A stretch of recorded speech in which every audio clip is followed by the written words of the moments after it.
تلنگانہ میں راجیو آروگیہ شری اسکیم کے تحت غریب اور ضرورت مند مریضوں کو علاج کی سہولت فراہم کرنے والے سرکاری اسپتالوں میں مالی بحران بڑھتا جا رہا ہے۔ الزام ہے کہ گزشتہ 2.5 سال سے سرکاری اسپتالوں کو آروگیہ شری کے بقایا جات کی رقم مکمل طور پر ادا نہیں کی گئی، جس کے باعث اسپتالوں میں کئی اہم طبی خدمات متاثر ہیں۔ کہا جا رہا ہے کہ حکومت کی جانب سے بقایا جات اور علاج کے بلوں کی ادائیگی میں تاخیر کے سبب ہنگامی حالات میں طبی آلات اور ضروری سامان فراہم کرنے والی ایجنسیاں بھی اب سامان فراہم کرنے سے گریز کر رہی ہیں۔ اس کا براہ راست اثر غریب مریضوں کے علاج پر پڑ رہا ہے۔ بقایا جات کی عدم ادائیگی کے باعث بعض سرکاری اسپتالوں میں آروگیہ شری کے تحت کام کرنے والے ڈاکٹروں اور طبی عملے کو ملنے والی اضافی رقم بھی متاثر ہوئی ہے۔ اس صورتحال سے ڈاکٹروں اور دیگر عملے میں مایوسی پائی جا رہی ہے۔ کئی معاملات میں ضروری سہولتیں دستیاب نہ ہونے کی وجہ سے مریضوں کو مجبوراً نجی اسپتالوں کی طرف بھیجا جا رہا ہے۔ ریاست کے مختلف سرکاری اسپتالوں میں تقریباً ایک جیسی صورتحال بتائی جا رہی ہے۔ الزام ہے کہ حکومت کو آروگیہ شری کے بقایا جات کی ادائیگی میں سرکاری اسپتالوں کی ترجیح دینی چاہیے، لیکن سرکاری اسپتالوں کے مقابلے میں نجی اسپتالوں کو زیادہ ادائیگیاں کی جا رہی ہیں۔ راجیو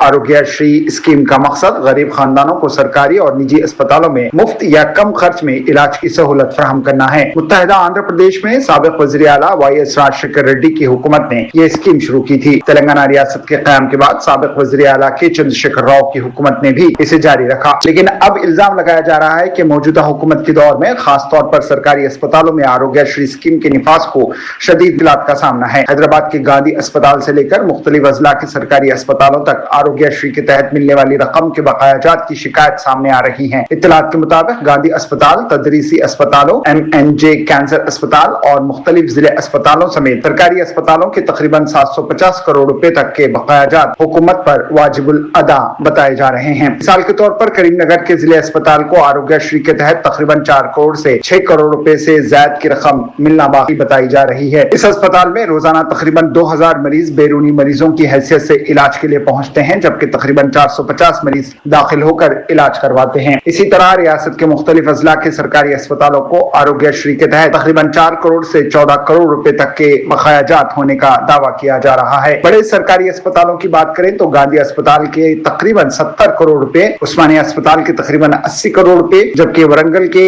MGM اسپتال کے 30 کروڑ روپے سے زیادہ کے بقایا جات زیر التوا ہونے کی بات کہی جا رہی ہے۔ آروگیہ شری کے تحت سرکاری اسپتالوں کو ملنے والی رقم کا ایک حصہ اسپتال کے اکاؤنٹ میں جاتا ہے، جبکہ باقی رقم علاج کرنے والے ڈاکٹروں اور طبی عملے کو اضافی معاوضے کے طور پر دی جاتی ہے۔ اس رقم سے اسپتالوں میں علاج کے دوران استعمال ہونے والے ضروری آلات اور دیگر سامان کی ادائیگی بھی کی جاتی ہے۔ ماضی کی حکومتوں نے سرکاری اسپتالوں میں ڈاکٹروں اور طبی عملے کی حوصلہ افزائی کے لیے آروگیہ شری کے تحت اضافی معاوضے کا نظام شروع کیا تھا۔ اس کی وجہ سے ڈاکٹر اور طبی عملہ سرکاری اسپتالوں میں مختلف پیچیدہ علاج اور آپریشن کرنے میں دلچسپی لیتے تھے۔ قابل ذکر ہے کہ گزشتہ مارچ میں اسمبلی اجلاس کے دوران سابق وزیر ہریش راؤ نے آروگیہ شری کے بقایا جات کا معاملہ حکومت کے سامنے اٹھایا تھا۔ اس وقت وزیر اعلیٰ ریونت ریڈی نے اسمبلی میں بتایا تھا کہ ان کی حکومت نے گزشتہ مارچ تک آروگیہ شری کے تحت 2407.51 کروڑ روپے ادا کیے ہیں۔ وزیر اعلیٰ کے مطابق اس رقم میں 927 کروڑ روپے سرکاری اسپتالوں جبکہ 1480 کروڑ روپے نجی اسپتالوں کو ادا کیے گئے تھے۔ تاہم سرکاری اسپتالوں کے ذرائع کا دعویٰ ہے کہ گزشتہ 2.5 سال کے دوران آروگیہ شری کے تحت انہیں بقایا جات کی رقم نہیں ملی۔ ایسے میں سوال اٹھ رہا ہے کہ اگر حکومت کی جانب سے سرکاری اسپتالوں کے